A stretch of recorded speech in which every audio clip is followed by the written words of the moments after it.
like everybody's ready to go, so I guess we'll go ahead and get started on this cold wintry evening. Good evening. I'm Louise Wilkerson. I'm one of the co-presidents of the League of Women Voters of Metro St. Louis. And I'd like to thank the school board of the Rittner School District for inviting us to moderate this forum. So, and I know the citizens, the voters here are appreciative as well. First of all, I'd like to thank those of you who've come out to the forum to participate. As we all appreciate, education is one of our best investments. And of course, deciding who shall make those key policy decisions for a school district is very, very important in our community. So selecting people and finding out about those who wish to serve in that capacity is very important, because of course the welfare of our children, their growth and development is so very, very important. I just wish our nation as a whole valued it a little bit more, but that's just me. I won't digress. I'd like to thank members of the League of Women Voters who are here tonight to assist.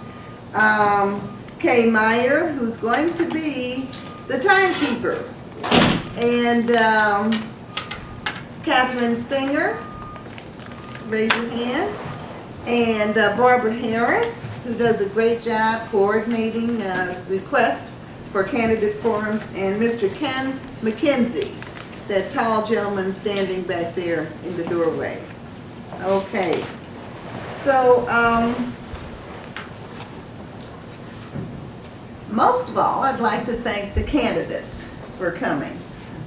So as you can see, we have Margaret Alban Wilson and Jennifer Lonis. We were hoping that Miss Burton would appear, and maybe she will, I'm not sure, but we're a little after 6, so we're going to move on. So let me just go over a few of the ground rules. Many of you are familiar with the way that the League handles forums, but I'll just review them very quickly. Each candidate will have 2 minutes for an opening statement, and then 1 minute to answer each question. And each candidate has the right to speak or answer all questions, including those that may be posed specifically to another candidate. Then each candidate will have 2 minutes for a closing statement. We would ask the candidates to focus their remarks on what they believe and think, and not to refer to their opponents, the opponent's positions or remarks. So the purpose of the forum is to allow candidates to present their own positions. The audience will provide the questions. So the audience will write questions directed to one candidate or both, and the questions should be of general interest and not about personal matters. The League believes that forums should cover issues and not personalities. So our trusty timekeeper, Kay, will time all opening and closing statements, as well as the time allocated to respond to questions. She will indicate 30 seconds time remaining when she shows the yellow side of the paddle, and then when time has expired, she'll show the red side. Okay, so now, and of course, audio or videotape recordings may be made of this meeting. However, we would ask the audience to refrain from making any applause or call outs or demonstrations of any kind, because that tends to be disruptive and it takes away valuable time. So we would ask the audience to refrain from those kinds of expressions. All right, and of course, and I don't think this is necessary, but I'm supposed to say it anyway, the moderator and the sponsor reserve the right to ask seriously disruptive audience members and or candidates to leave, but that's not going to be necessary, I'm sure. So, the League, as you know, is dedicated to helping to strengthen our democracy by providing citizens with the information that they need to make good decisions and to empower citizens to contribute more to their communities. So we provide this service as part of our mission to encourage citizen participation in government. Okay, so I think with that I've covered just about everything. Now the candidates that are certified who are here are seated in, I guess in the order in which they are listed on the ballot. Okay, so are there any questions, anyone? Okay, so with that, we'd like to get started. So we'd like to ask Ms. Alban Wilson to begin with her opening, with her statement. Good evening. Thank you so much for coming this evening. It's wonderful to have a great audience. First off, I want to thank everyone just for the fact that I have really enjoyed my service for this last term, last 3 years. I have tremendously, the amount of information I've learned about my community, my district, educators, it has been quite the ride, I can honestly say, and I want to do it again. It takes a lot of time, it takes dedication, it takes collaboration, and it's about being on that edge of constantly learning and trying to really truly think about every student every day. And I want to continue that. I've been in this community all my life, and to be a part of this, it is very important for me to continue on. Thank you. Ms. Lonis. Yes. Thank you all for coming out here to take your time out to ask us questions. I appreciate it. Last night I was reflecting on my speech from 3 years ago that I wrote out and read strictly from because I was so nervous, which I always get a little nervous speaking in front of everybody. But I am very thankful for the last 3 years that I've had, and I just, the amount of that I've learned and the amount of work that we have been putting in has been well paid off. And I have enjoyed meeting people around the district, talking to the kids, talking to students, and working with the staff in all, in all buildings and all over. And it's just been an amazing journey so far. And last night when I was sitting there thinking about what I wanted to make sure to convey was, I feel like this is my call to service my community. And I absolutely love it. Here I go, get emotional. And I just love the opportunity to serve and to make it better for these kids. That's my goal. Okay, thank you, ladies. I'd just like to remind you that the volunteers from the League have note cards. Some of you have used them already. Note cards and pencils that you can use to write your questions. And so if you have a question, just hold your card up and one of them will come to collect it. And if you need a card, just raise your hand and they'll bring you a blank card. Okay. So with that, we'll start with Ms. Alban Wilson, and then we'll go back and forth. And so let's go ahead and get started. An audience member has posed, I guess, a question about the most important resource a school district has, and that's teachers. So the question is, how do you plan on continuing to hire and retain highly qualified and effective teachers? Well, it's interesting because that is something that I have learned a lot about over the course of these last 3 years. It is truly a collaborative effort. As the board, we're really depending upon our superintendent to give us guidance. And from what we talk about as a group, our expectations, and really thinking about education in the 21st century, it's so different. If you look 10 years ago, most of our students, some of the jobs, they're not even created yet. And so to me, it's like looking towards the future and really depending upon those that are around you. Who is your human resource director? Are we having good communication between everybody? Also talking to the principals and the educators in the classroom, and also really remembering to touch base with the community in whole to make sure that we are meeting our demands of our very culturally diverse neighborhoods and making sure that we are matching that to the needs. Okay, thank you. Ms. Lonis, how do you plan on continuing to hire and retain highly qualified and effective teachers? Well, the district has a very good team that goes out and looks for those teachers, and they go through a great process of interviewing them before they present them to us on what teacher fits best for our students. So they have some very good people. We make sure to review and to see what is out there, and also to see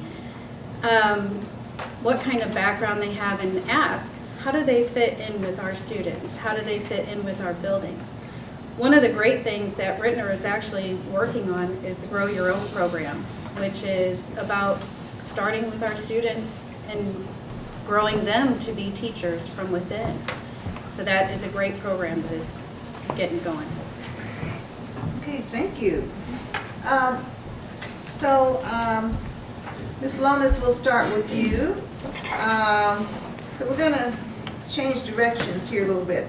So this audience member wants to know, what is your thinking or take about computers in the classroom, and what software is the best, if you're aware of any software? Thank Well, you. I know we have our Chromebooks that are in our high schools, and they have some throughout the other middle schools, and then the other laptops and things throughout that.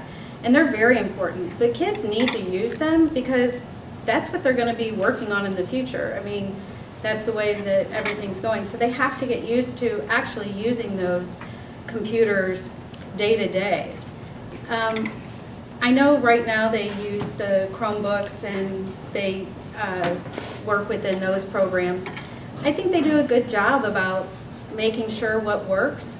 We could do a little bit better about making sure that not only our students are trained in them, but also our teachers are trained very well in the programs that we use, so that they can make sure they are working well with the students.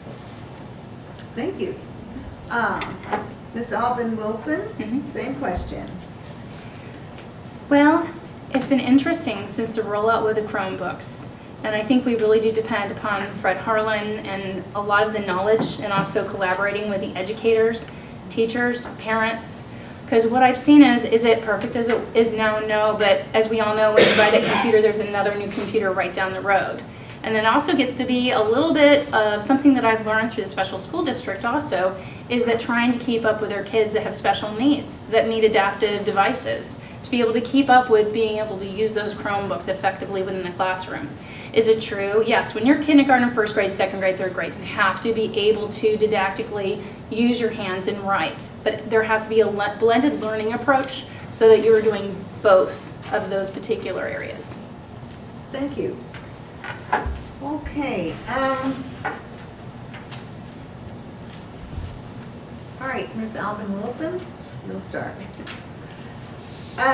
In reviewing the district's academic performance, there are areas of deficits. As a school board member, how would you address this?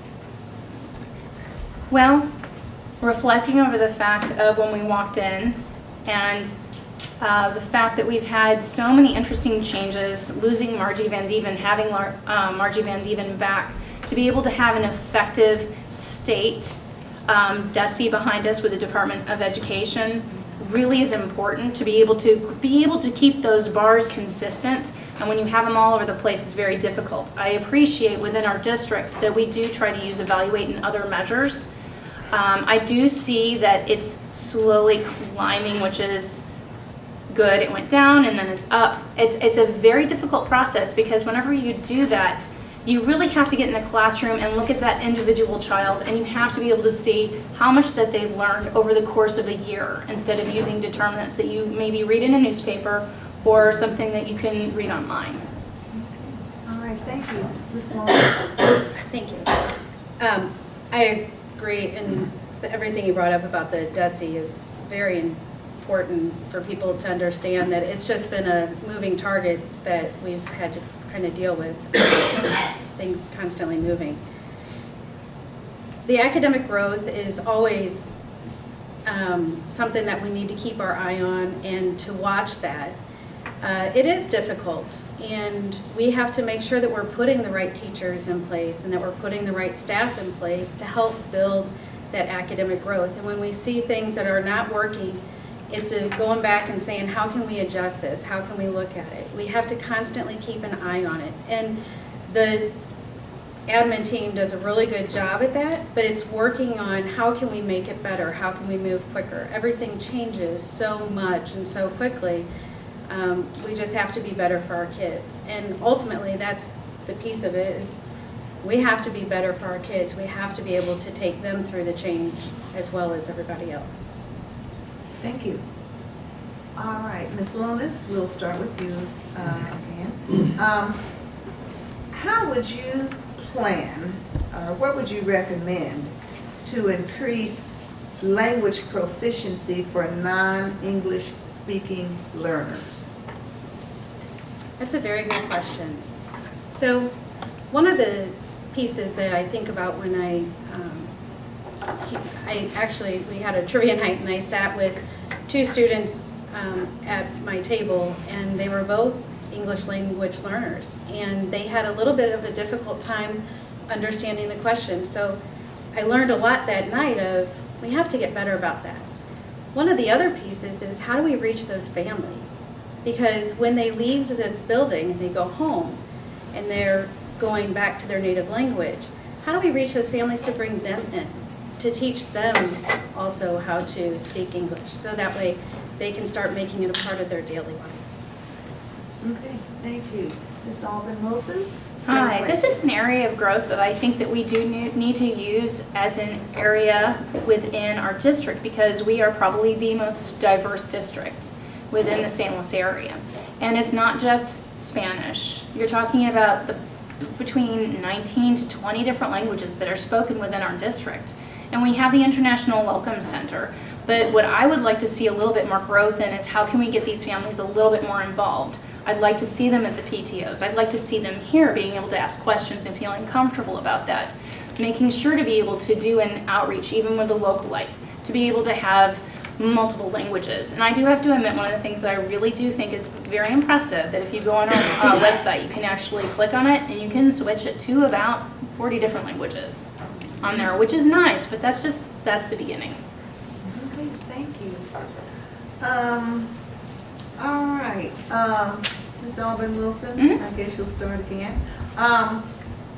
What are your priorities for the district for the next 3 years? Well, let's narrow that down to like my top 5. Definitely increasing the academic standards. Definitely reaching out to the international community that we have here. Definitely maintaining the safety of our buildings in a time where our world is constantly evolving and changing.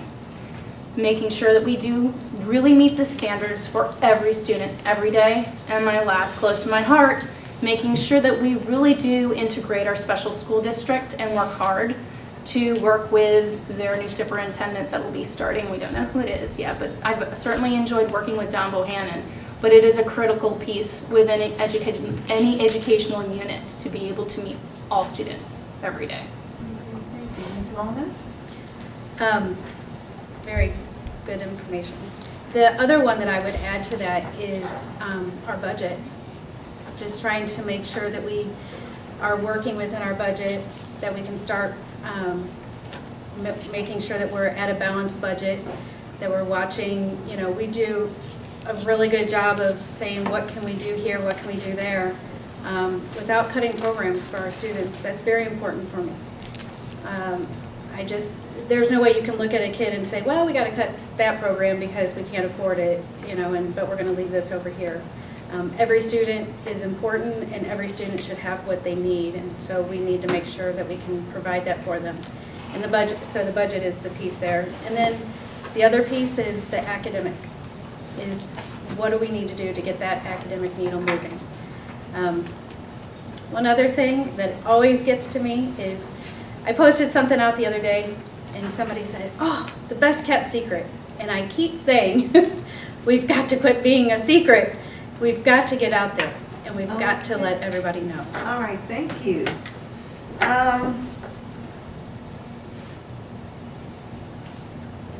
Okay, Ms. Lonis, what foreseeable problems do you see for the district, if any? And if you see any problems, do you have any ideas for how to deal with them?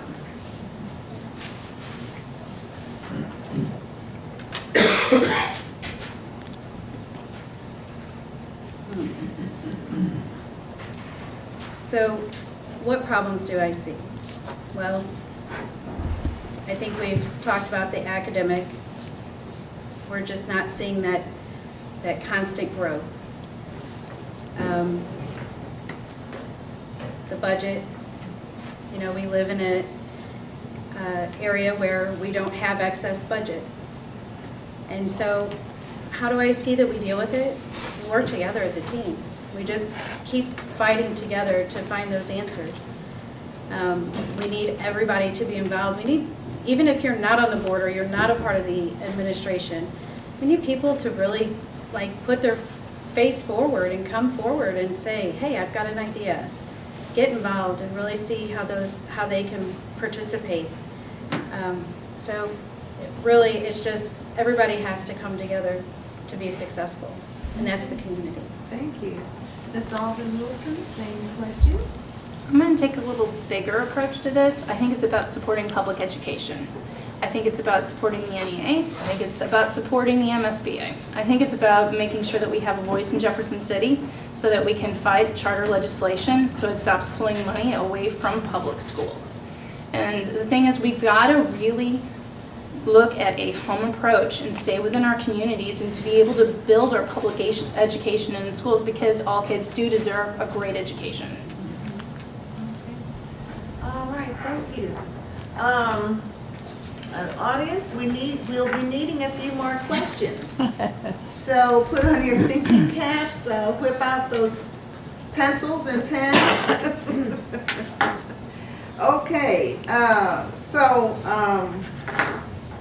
all right, Ms. Alden Wilson, next question is for you. If you could only accomplish one goal for the district within your term, what would it be? If you could accomplish one goal.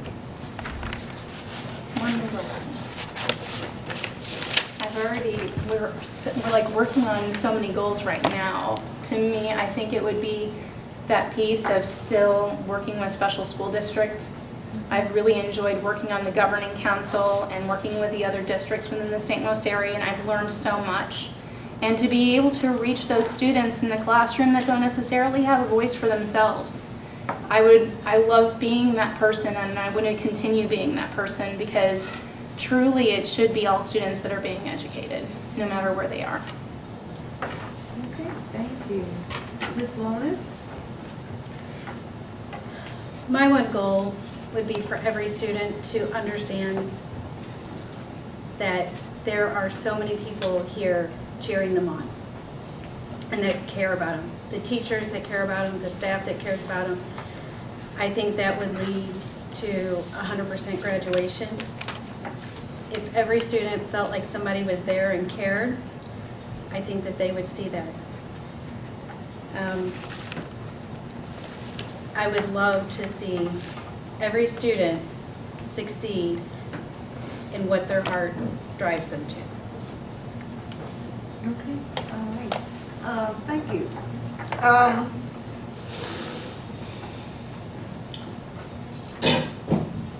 Okay, Ms. Loomis, to your knowledge, does the district handle discipline issues effectively? Or do you see the need for any changes or improvements in the area of discipline? So the district has done a great job of putting in different pieces such as our, I just lost the word, the rooms that students can go and cool down in. They've done a great job of trauma training for our teachers and our staff. They've done a great job of putting processes in place, but they're not lenient about it. So if something is done and it's worse than what is on those levels, they take that action and they do that right action. I believe that they've done a good job. Does it mean that there's other pieces that need to be done? There are definitely pieces that need to be done. There's always bullying, and if you go to a school and they tell you that they're 100% bully-free, they're not telling you the truth. But we just have to work together. We have to make those kids that are being bullied feel comfortable to come forward and make them feel like they have somebody that they can talk to in each of the schools. All right, thank you. Ms. Alvin Wilson, same question. We have really, from what I've seen within the district, really taken a proactive approach about having kind of a seamless across the schools approach by using the zones of regulation, which I think is also going to be very helpful because when you move from elementary school to middle school to high school, it's good to know that you have those places, but you have to remember these are kids, and sometimes that you have to teach them appropriate behaviors within the classroom. And so, because once they get out of school, they're going to be going out into the real world. Do I think it's perfect all the time? No, absolutely not. But the thing is, I really truly believe that our team of educators, principals, administrators, involving the parents, I think it can only improve from there on. Okay. All right, thank you. All right, so Ms. Alvin Wilson, next question is,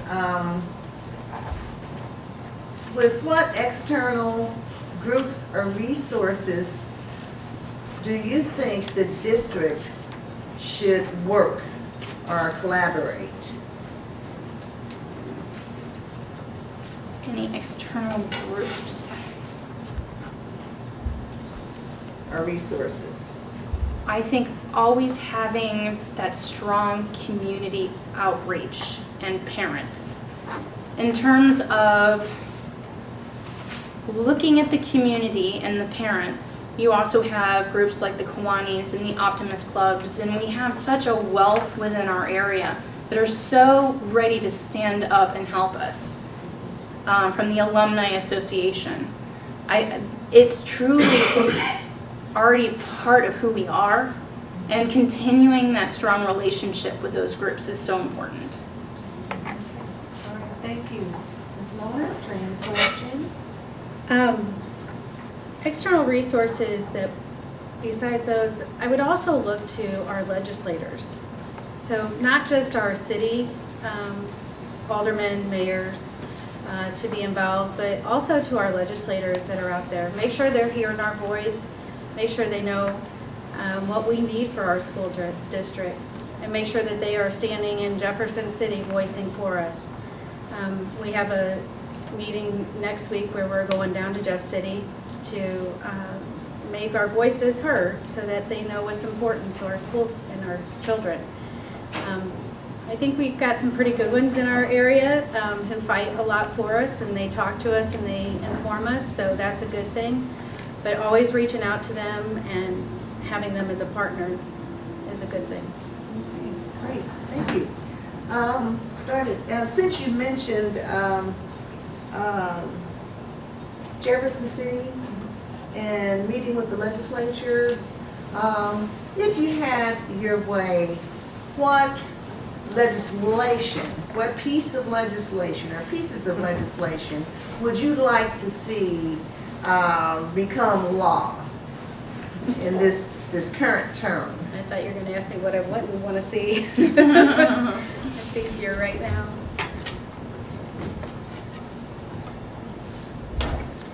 You know, being that we're in an area where we struggle with our budget and everything, it would be nice if every student had the same amount of funding. Every school district had the same amount of funding. You can go one neighborhood away from us and they have almost, well, they have over double what we have. And I believe less students. So our students deserve just as much as every other school district. So finding a way to budget that across would be nice. Okay, thank you. Ms. Alden Wilson? I also believe that having equity within our districts would be a wonderful idea. I think it has to really break down to us really voicing our concerns to our legislators in terms of trying to help prevent and these filibuster laws that want to come through with so many different things that they want to layer on and try to push an agenda with charter schools, which really, they just take the money away from the districts. And when you're in a district like we are, where it's mostly residential, it really does hurt our district. And we really need to keep our community schools strong so that we also have a very strong community and also really, you know, making that investment for our students coming back to our area. Okay. All right, thank you. Okay, so we'll start again with you, Margaret. How do you think the district staff could help students with special needs increase their level of involvement within the school communities? As in the Rittner staff. Yes, Oh, and of course, special school district staff as well. I mean, because it's, they're all working together. Because I walked in every single one of our schools within the district. I've also gone to New Owner as well as North County Tech. And I'm actually very proud of how collaborative that the SSD educators do work with our general ed classrooms. In terms of the technical piece with the computers, I think that it would be great if SSD could have kind of those professional development learning sessions so that both sides understand, so it's a little bit more of a collaborative effort. But I do think I see it so much. In fact, we even had a meeting here at the very beginning in 2016 where we had educators, SSD, we had everybody come together so that we could really find a focus on how we could improve that relationship, and I think we're probably due for that again because I thought that that was a very educational experience. Okay, thank you. Ms. Jennifer Lonis, question is helping special needs students become more involved in their school communities.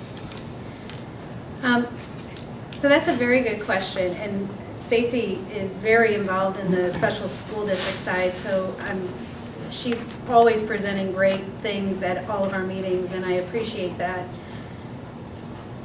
I would say one of the things that would be good is to bring them through the schools and actually see what their suggestions are, see how they feel about things, see how they feel involved. I remember when my daughters were back in Marion, some of the one of the badges we did was the disability badge, and the girls walked through the building and just kind of pointed out things that were not convenient for students with physical disabilities. So just even bringing the kids in to be able to point those out that we may not always just see right in front of us. All right, thank you.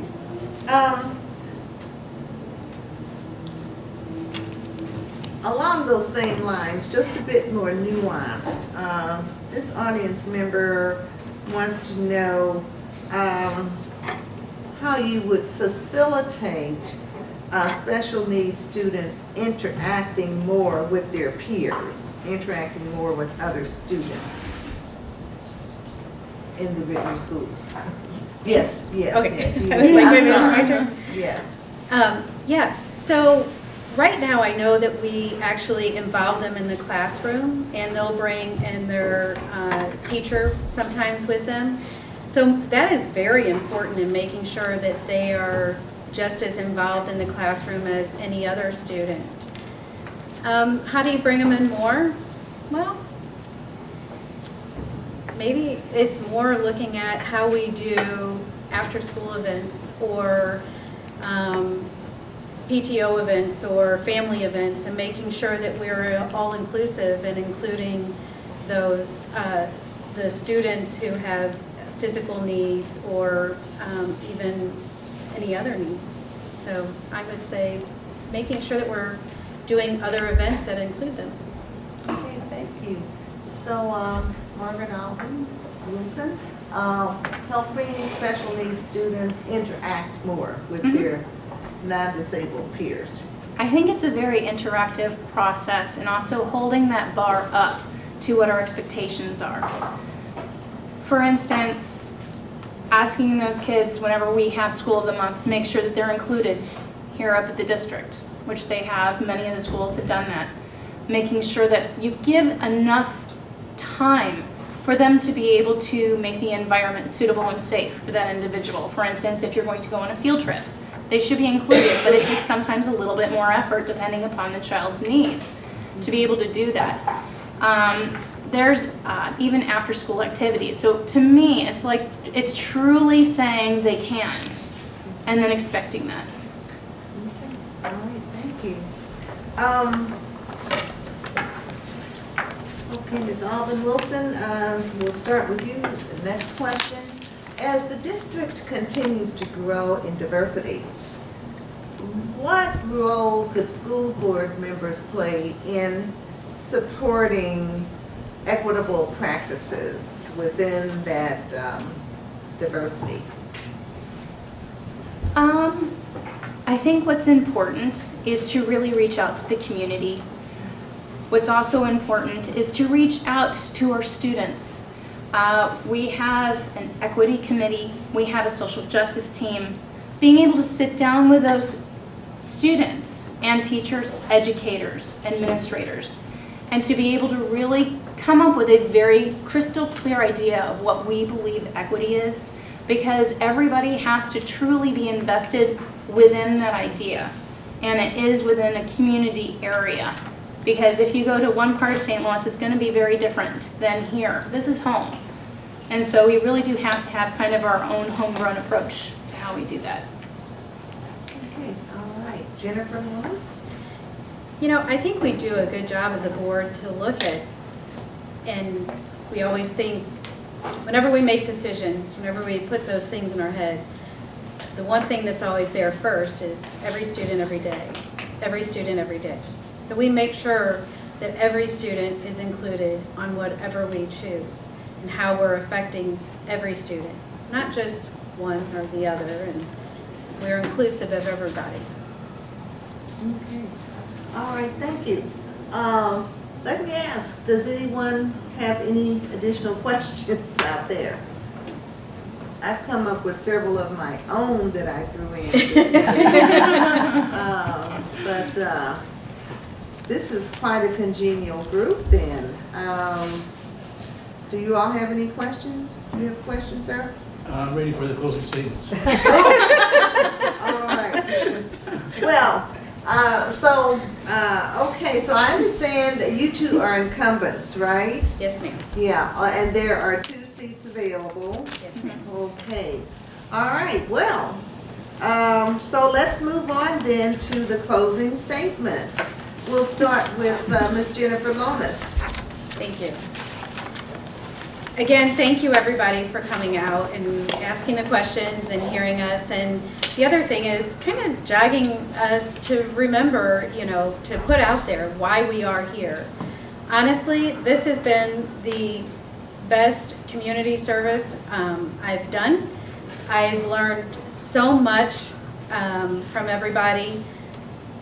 It's amazing what you learn when you get in here. It's hard work.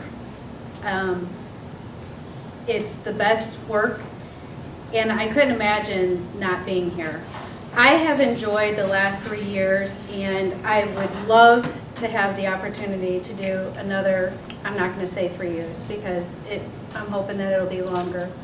I'm hoping to work with this team, I'm hoping to work with the admins, and more importantly, I just love seeing the face of the kids and the students and seeing the great things that are going on and really seeing the positive effects that it's having on them. And we still have room. Everybody has room to grow. It's constantly changing, constantly growing.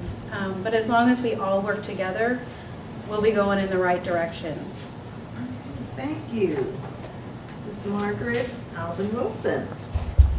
Everything that Jennifer has said is pretty much how I believe, and more so because I'm sure she even agrees with me that when we first started, I could not believe that 3 years could go that fast. I have enjoyed every moment. And to sit there and I went, oh my gosh, this is our year. We got to do this again. Awesome. But it also makes you very reflective of what we expected when we first started, what we really learned, and if anything, in terms of personal growth, about how proud I am of our district. I mean, we have nothing to be ashamed of. Our growth, our cultural diversity, our staff, educators, students, it's the whole package. And it's been an absolute honor and privilege to be able to serve my community. Okay. All right. Well, thank you very much. Would like to thank the candidates for coming out and sharing their thoughts and opinions and hopes and dreams with the audience. Audience members, don't forget to vote on election day. So we'd like to thank the Ridner School Board for sponsoring this forum, and it's indeed been a pleasure for the League of Women Voters to be involved. Thank you very much, everyone, and have a good evening. Thank you. And stay warm. Thank you so much.